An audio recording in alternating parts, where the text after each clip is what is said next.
How to refresh media library in VLC. Hey guys, and welcome back to DelveStack. If you have ever added new music or videos to your folders but VLC isn't showing them in the media library, don't worry. I'll show you how to refresh it properly.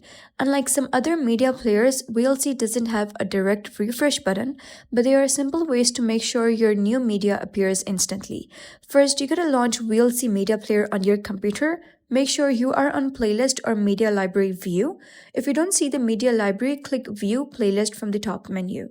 So the easiest way to refresh the media library is to restart your VLC. Close VLC Media Player completely, reopen VLC, navigate back to View, Playlist, Media Library.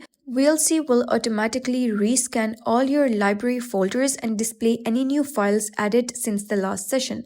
If your new files are still not showing, click Media, open Folder, navigate to the folder containing your new music or videos, select the folder and click Select Folder. VLC will add all the files from that folder to your media library. In the future, VLC will detect new files in that folder whenever you restart the app.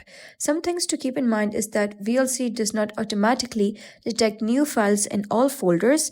Restarting VLC or manually adding folders is the only way to refresh the library. This works for both audio and video files.